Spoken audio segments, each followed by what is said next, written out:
introduction on Anant. Since the RPG group was formally set up, he's from the third generation.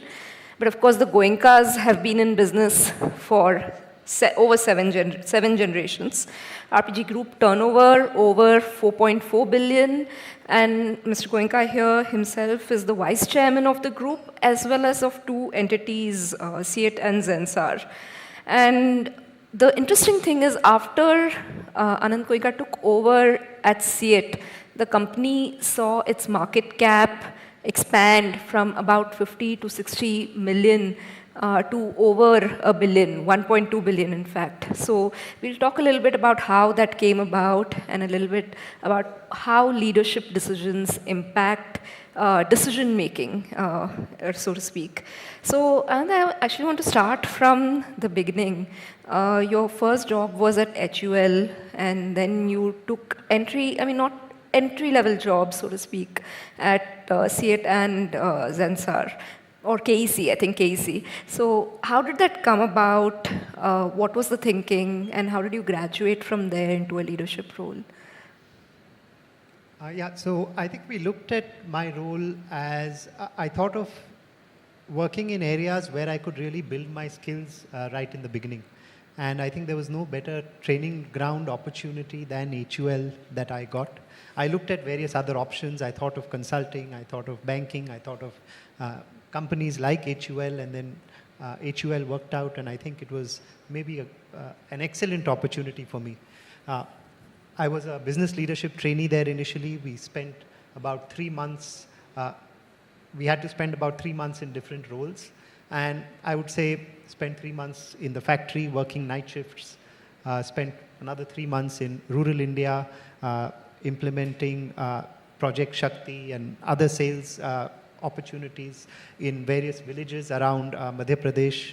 And then I worked in Lakme Beauty Salon for some time and so on. So various different roles, lots of different challenges. And I think it really helped me understanding, getting out of the protective shell that many of us are brought up in, and understanding a lot of the real India. Understanding that India is made more than just one homogeneous body, but each state is so different in its own way.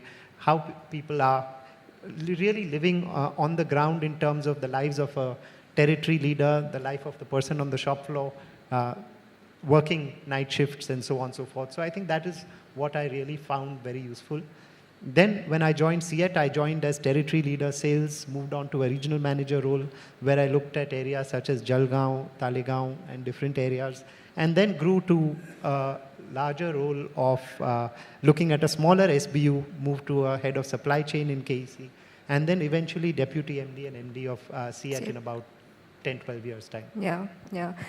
And what kind of mentorship did you receive, especially from your family? Were you groomed for these roles, or other, mentors that you can think of?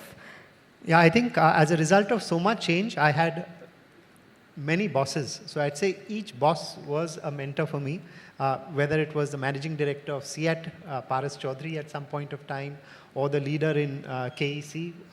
He was a great mentor. I'd say at each role, I learned, the best learning was by doing. The fact that you had a chance to do so many roles, I think I saw so many different types of leaders, some that were very empowering, some that really got into micro details. And I think each and every experience was deep learning. But to me, I'd say one area which made a big difference, or one challenge that I really faced, was one of confidence all through this journey. Because at every change that I had within the group, a lot of it happened because I was part of the family. So I was territory leader for about a year's time. Then in another year, I was a regional manager, and another year, I was heading a small SBU, and so on. That would not be a normal trajectory of a non-family member. You spend 3 years at least maybe in a role or so.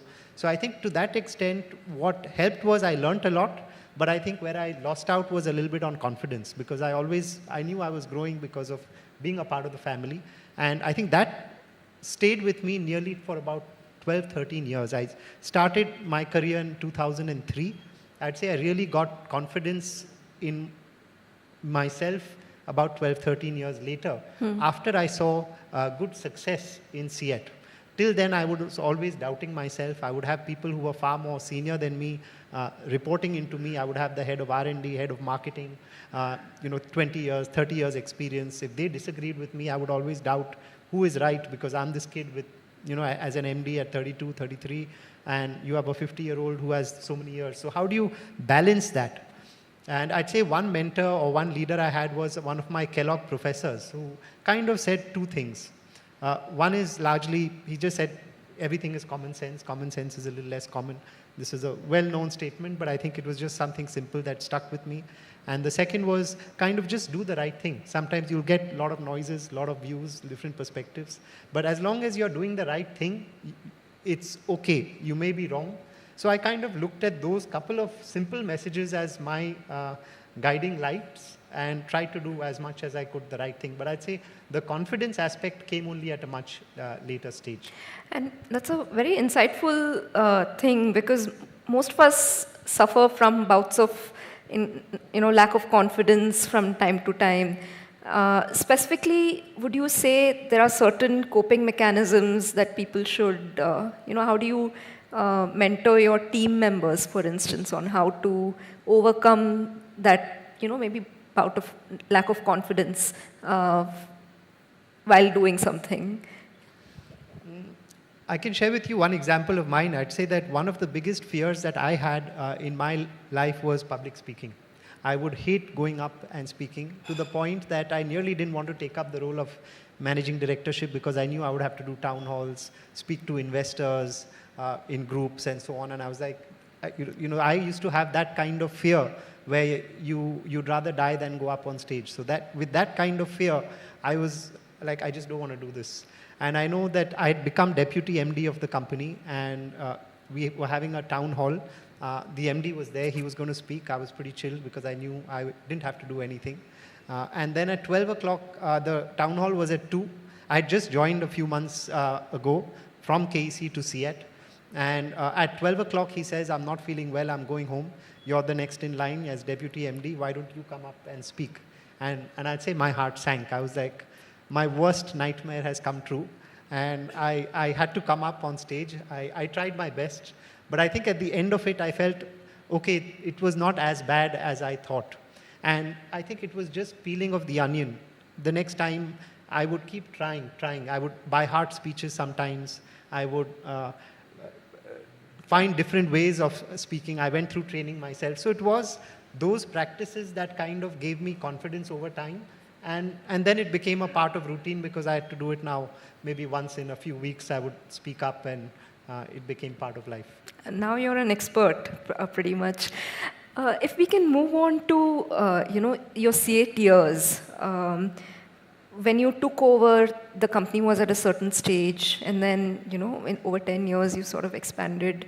The market cap growth is like for everyone to see. What were the specific changes in strategy that you undertook at CEAT to enable that? Yeah, I'd say CEAT had gone through a fairly difficult time in the early 2000s, and my predecessor did a great job in making sure that it moved from nearly a point of non-survival to one of survival. When I joined CEAT, I still found a number of challenges and areas where we could take it to the next level.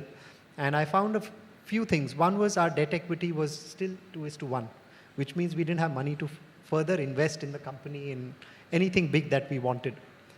Second, when I spoke to customers, investors, they said, okay, you have a good brand, decent distribution, but what really differentiates CEAT?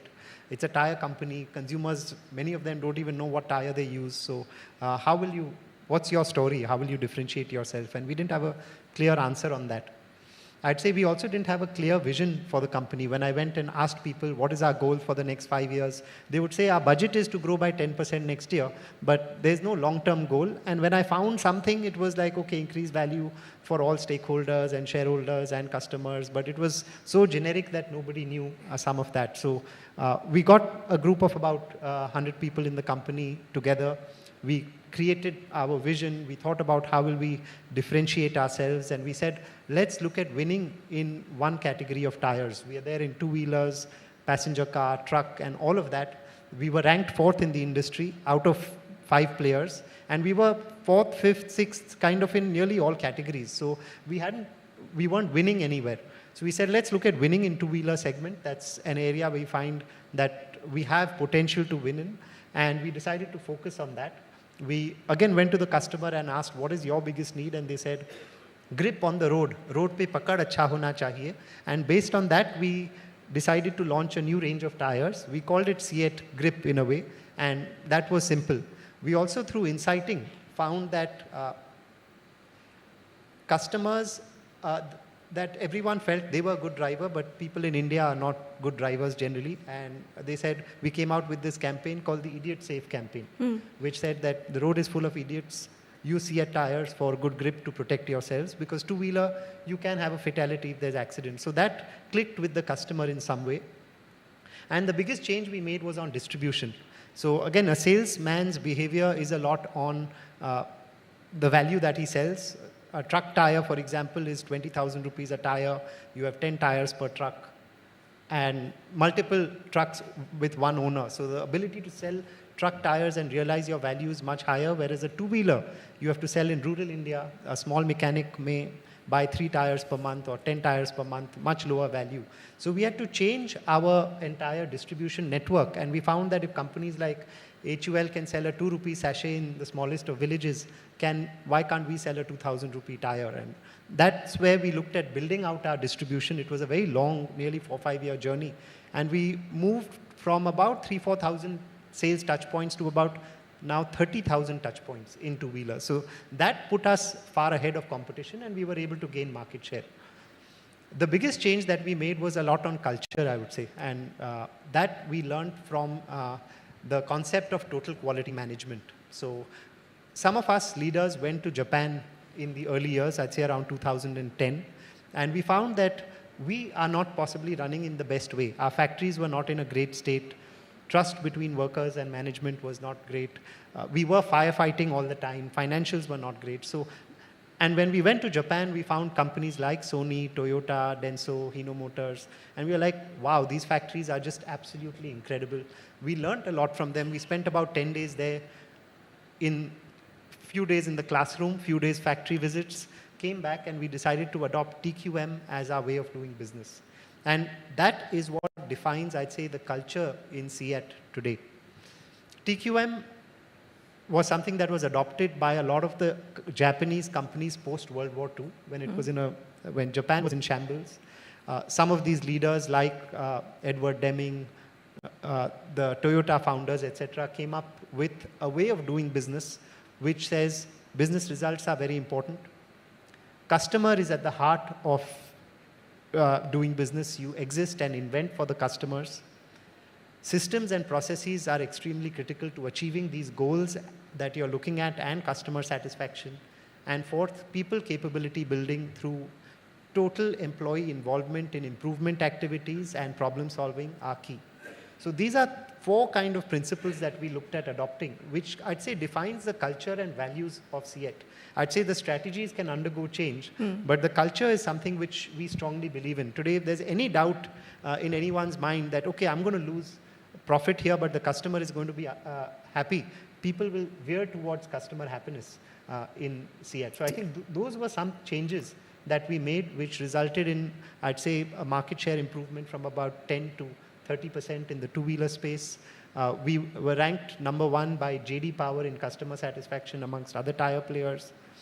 We also adopted digital in a big way, which resulted in us getting a World Economic Forum recognition for lighthouse factories.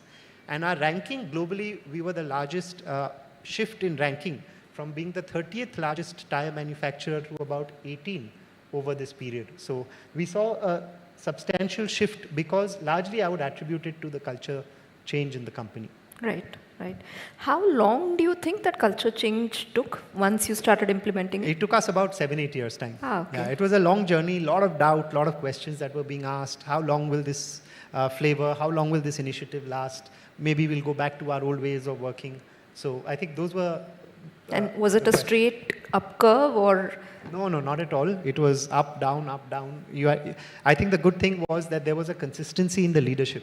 And all the leaders that have been there, they have been there for the last I'd say minimum 8-10 years time, and that made a big difference as well. So there were a lot of doubts, a lot of questions, a lot of shifts that we had to do in our own understanding, because this concept is pretty vague at some level, but we had to be very clear, what does it mean to us? Yeah. See, it has also, and as part of the RPG group, you've been investing in startups as well. Can you talk us through whether, this kind of a investment required a shift in thinking? How did that come about? Right, so we felt that startups operate at their own pace, and there's a lot to learn from founders, from startup owners, and we said, let's look at investing. Our capital investment allocation philosophy would be saying about investing 70% capital in the core of our business, 20% in adjacent areas, and 10% in high risk, high return kind of areas. So through that, we said, out of this high risk capital allocation, let's look at some startups. We found one area of a big customer problem is that the experience of fitting tires is not fun for any customer. You have to go to a dealer shop, wait for an hour, not a great experience out there. So how do we change that? So we invested in a company called Tires and More, where a van comes to your home, supplies you the new tire, does the change for you, and goes back. All you have to do is send the keys downstairs, and they'll take a photograph and give it back. So that's one that we've invested in.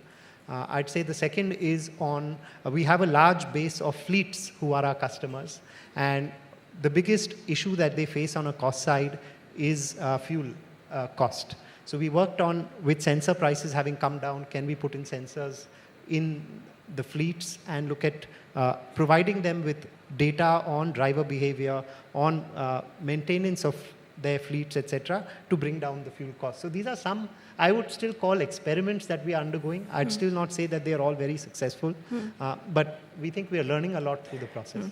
How's the climate venture doing? That's also a focus area for, the future focus area, I would say. Right. So as an unrelated business that we got into was carbon credit business. So we feel that one of the mega trends, again, is on climate, and there will be always large MNCs in the US and over time other parts of the world looking at net zero targets. A large part will be able to be done by themselves through moving towards renewable energy, efficiency, etc. But some amount they will need carbon credits for the balance. In India and developed world areas, we have enough projects and good work that is happening, and we can do more good work against which you can get more carbon financing. So that's the basic philosophy that we have started off with. It's a very early stage investment or startup that we're doing, and the market is still very, very early. So the result is still to be seen. Yeah. I wanted to move on to something, which all of us as leaders have to do, which is sort of take difficult decisions, have difficult conversations. Do you have like some thoughts on how you go about these decisions? I think, again, as you say, it's a little bit of just practice, I would say. Initially, there's a lot of hesitation. How do you fire somebody, for example? Yeah. How do you take decisions on giving feedback? And I think there it is as much about the feedback receiver and giver, for example, on how do you manage that. So I think preparing in advance when you don't have the feedback time, just kind of appreciating the fact that feedback is a gift to you, being open to taking that feedback as well, I think that makes a big difference. To give you an example, what I do is I spend about 45 minutes with each of my direct reports, subordinates, team members, and kind of just say that what's going well, what can I do better.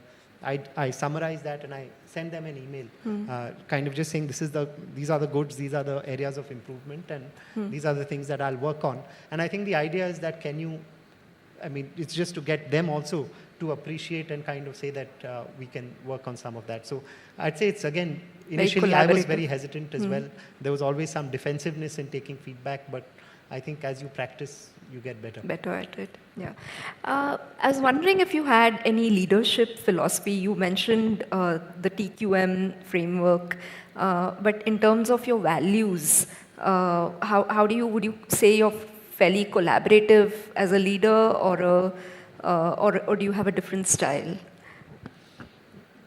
I think fundamentally, I think people are good and they come with good intentions. So I think I believe in giving them a lot of freedom in what they do.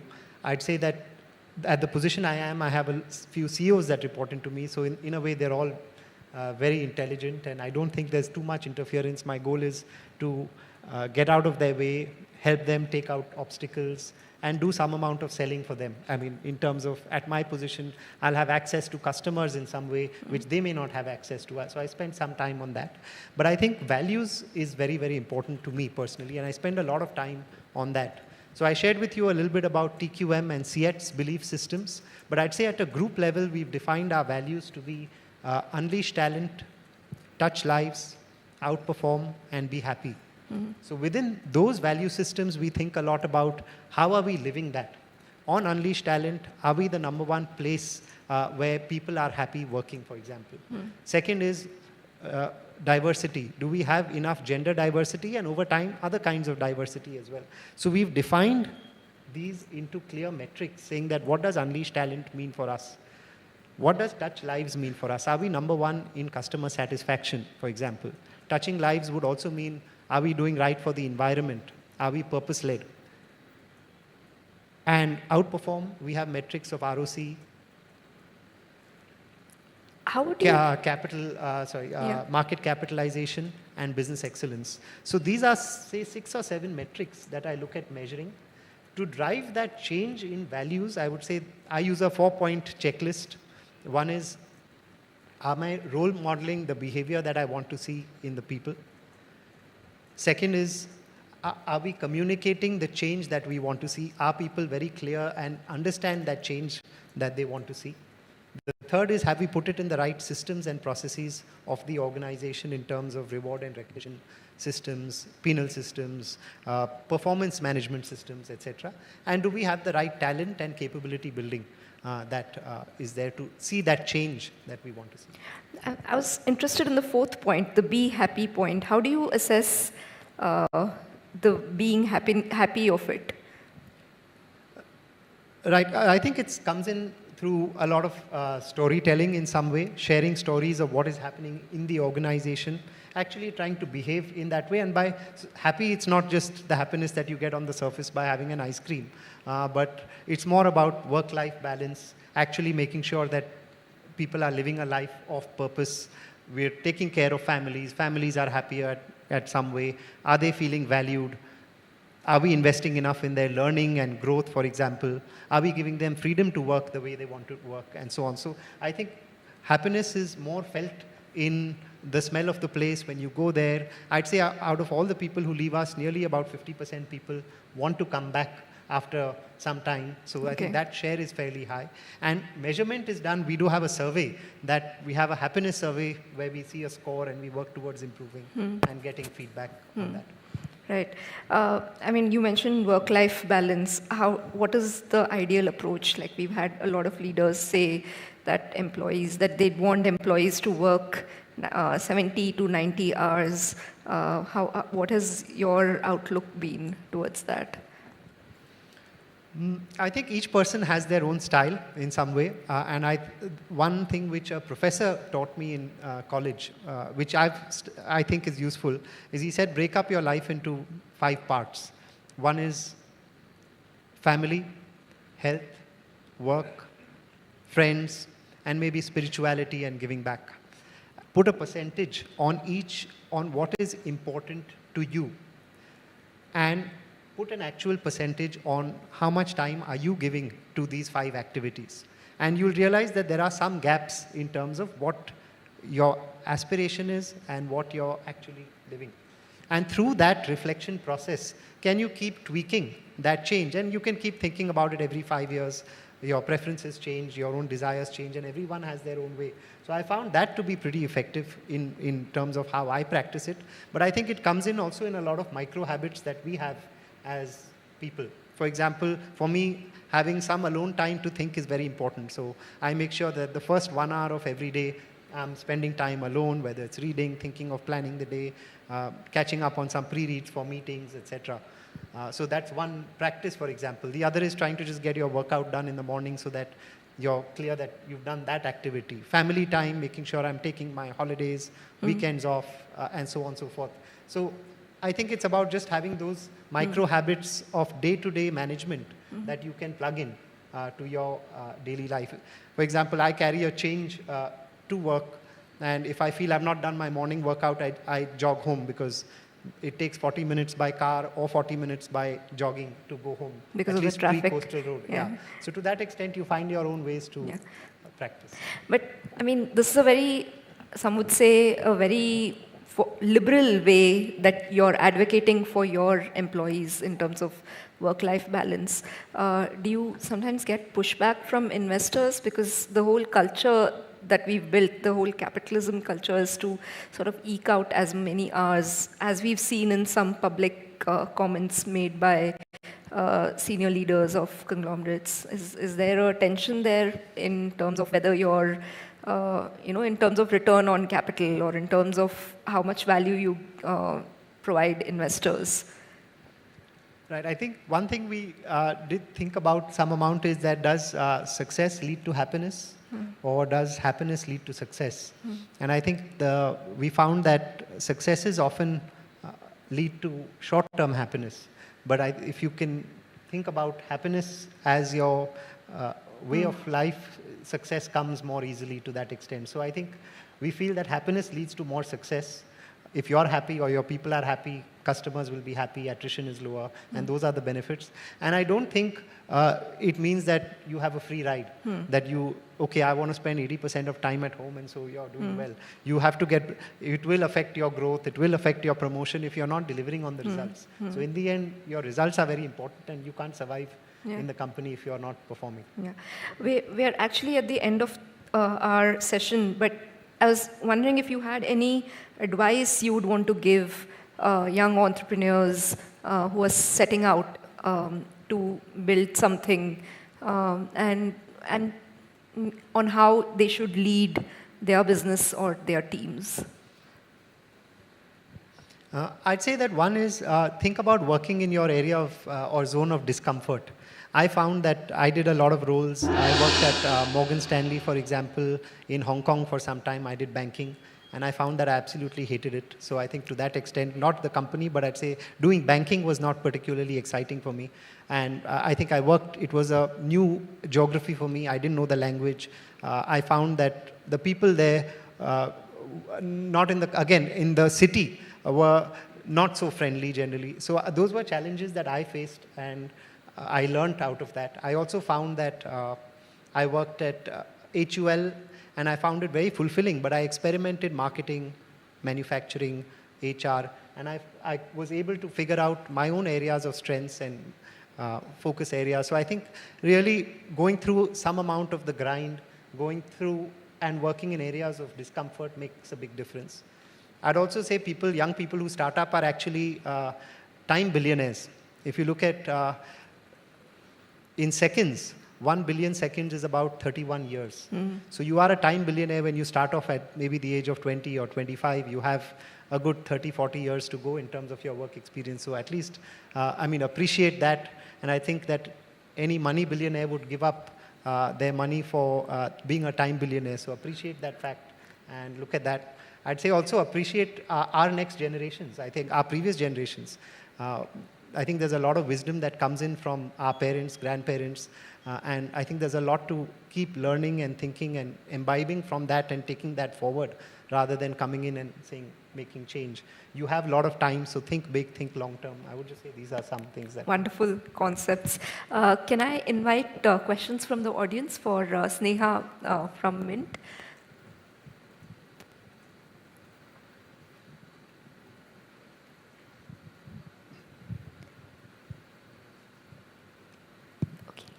Hi, Anant. Sneha from Mint. It's interesting that you spoke about this entire thing about self-doubt and, a period of, where you really, lack of confidence, affected you. And you spoke about the mentors also, but an entrepreneur's life is very lonely in that sense. So who are your sounding board? Who do you go to speak your mind out and, when you have doubts? Because often when you go back to your team, they're looking for answers. But who do you look up to for answers? No, I'd say I have a lot of people who I go to. I have a group of friends who are CEOs, and we are kind of a personal board for each other. So I think that is one group that I go to quite often. I'd say our board in our respective companies, or for me when I was in CIET, I would easily call any of our board members and ask them, I'm stuck in this, I'm doubtful about this decision, or I need to vent about something, and they would hear me out very peacefully. My father, I speak to him a lot about doubts that I have, that, okay, what do you think? Is this right, wrong? So he gives me. So I think I have luck of a lot of leaders. I also go to my team members. So they're all smarter than me, so I'm very happy to go to any of them and say, what do you think? How do I manage this? What would you do? Can we take that question? Hi, this is Maulik. Yeah. So there are tough times when markets don't grow as expected, and probably tough calls have to be taken. So sometimes, it's good to amputate rather than letting the body die. Could you speak a little loudly? I can't hear. Sure. So there are tough times when businesses don't grow as required. Sometimes it's good to amputate a part of the body than letting the body die, right? So that means that sometimes we may have to lay off people. What's your take on it? And what advice do you give in tough situations like this when we have to lay off? So I'd say laying off people would be possibly the last thing that we would do. So we would cut all other kinds of costs, find all other solutions for growth, and then you look at laying off as an option. Fortunately, in my period, I've not had to go through any round of layoffs at that time. But what I understand is it's best to do it in a very short period of time and quickly. So you take a decision if you have to lay off a certain number of people. Do it in a period of 24 hours, make an announcement after that saying that, okay, we've had one round of layoffs, it's very unfortunate. Give them all the support you need for that period of time where they may not have jobs, and give them a long handshake in some way so that they have that time and you're humane and compassionate about it. But then at least to avoid the shake-up of the organization, because people will be thinking that my turn is going to come next, you communicate very effectively and tell them that this is the end, we've had a round and that's where it ends.